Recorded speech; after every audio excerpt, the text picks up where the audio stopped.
There's still the Pythagorean theorem examples, of course, but now we're kind of changing context and moving to a grid. So let's talk about how that's going to play out for us. So here's problem 3, and then we'll do problem 4 in the same video. So again, we have to start with context. So we have to have a good sense of like what they're asking us to find, and if that's even possible. So we want to find this length. Now I know it's not exactly stated, but we want to find this length right here that exists between the 2 points. And so like at this point we can't count it because it's not perfectly vertical or horizontal. We know that. So our only recourse is going to be to somehow use what we know about the Pythagorean theorem to solve this length. Now the good news here is that we do have some good knowledge. We know the Pythagorean theorem is applicable, is usable as long as we're dealing with a right triangle.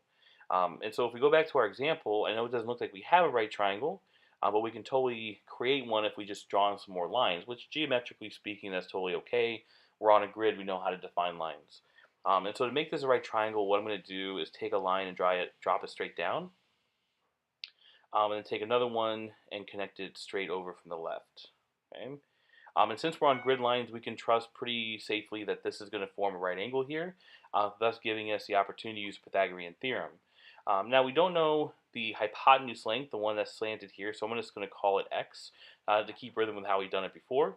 Now we just have to find the lengths of our other two lengths, side lengths, excuse me, A and B. Now we could get fancy and try to calculate it, but honestly, since this is on a grid, the numbers are relatively small, I can just count these vertical and horizontal pieces.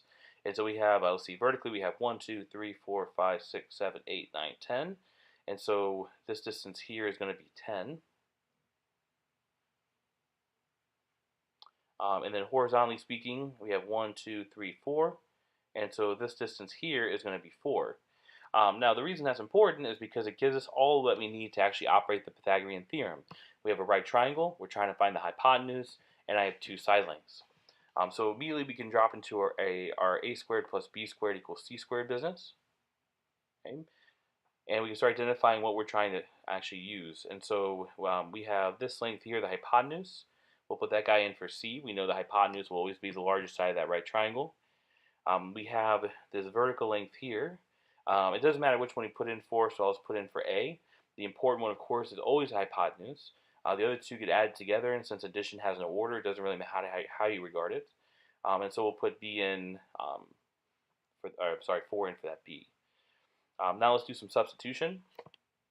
So just like in our previous examples, the x value will go in. Oops.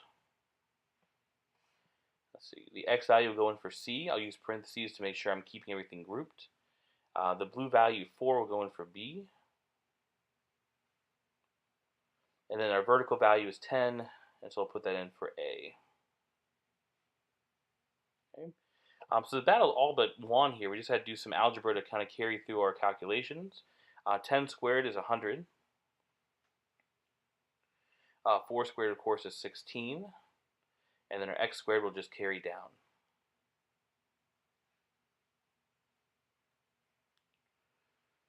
All right. So adding together this side of the equation, we have 116, and that's going to equal x squared. And so our last step here is to get rid of the square value, which by now should be old hat. If it's squared, we're going to square root it. And of course, we'll apply it to both sides. And so as soon as I figure out what the square root of 116 is, so 116 square root, we're going to round to 3 decimals. That's going to be our standard. So we have 10.770. The next digit is 3, so that's not enough to round up. So we're going to look at 10.77. Okay. So x, and we're going to say approximately equal here, will be 10.77.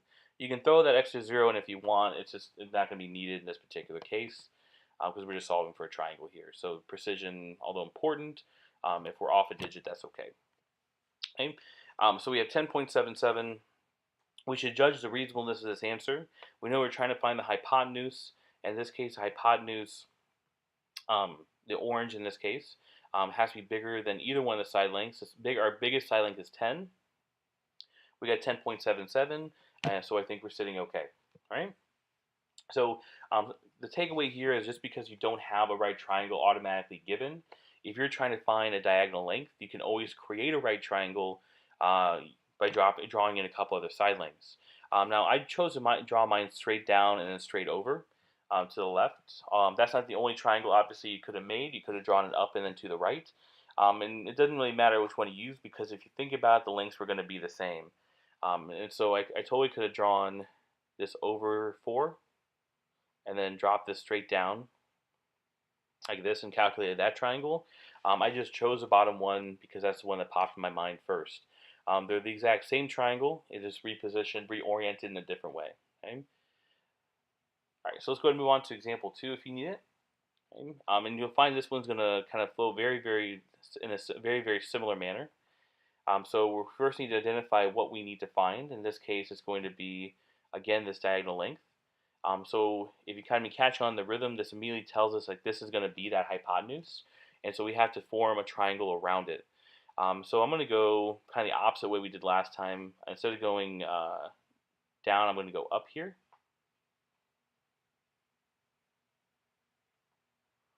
Okay. And then when I reach that uppermost point, I'll draw it over to create a triangle again this way. Using the grid lines, again, we can totally trust it's a right triangle. And since we're on the grid, counting here is not a big deal. So we have 1, 2, 3, 4, 5, 6, 7. So that's going to be a length of 7, which gives us information we need for the Pythagorean theorem.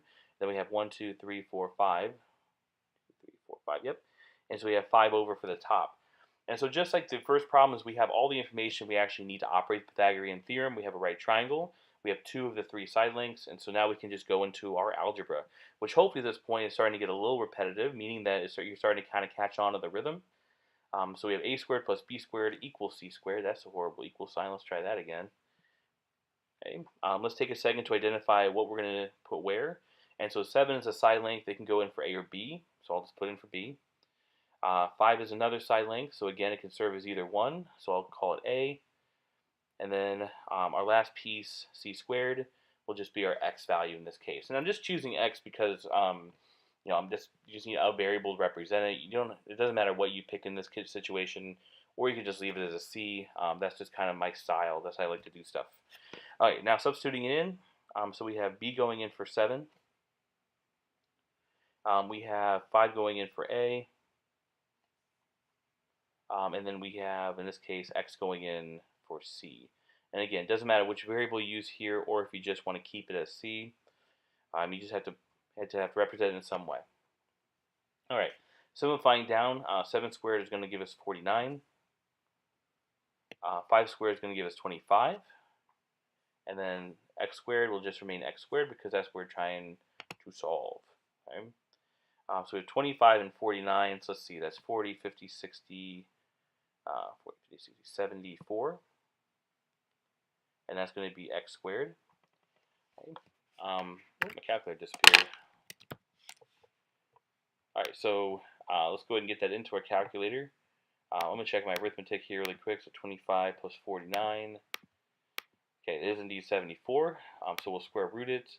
And the answer I got here, again, we have a decimalized answer, which is very common. We're going to kick it out to 3 digits. So out to the 2. The 3 that's right next to it is not enough to kick it up, so we'll keep it as 8.602.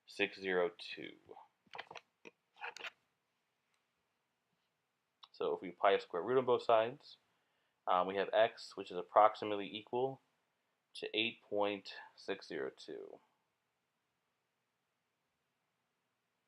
Okay, and again, this actually means approximate because I know I'm rounding, so that's a proper symbol to use.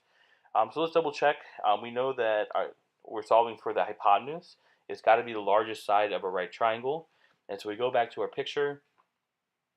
Certainly we can see that our x value, which is 8.6, is bigger than 7 and it's bigger than 5. And it seems pretty reasonable given the other 2 numbers. And so I think we're good here. Okay?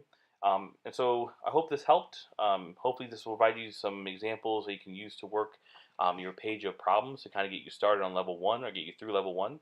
And so one of the big things you can take away from any of these problems is that you always have to make sure you have a right triangle. You have to make sure you're identifying clearly the pieces that go into the Pythagorean theorem, side length versus hypotenuse, and then you got to be really clean with your algebra. You're going to run into squaring and square rooting a lot. This is just get used to it, like it's going to happen for the rest of your mathematical career. And so you just have to get really, really good at this equation solving stuff. And so if you're not good at it right now, that's okay. Just got to work harder. Keep practicing, and you will get it, I promise. All right? So that's all I have for this particular video. So that's me signing off. Good luck with level 1.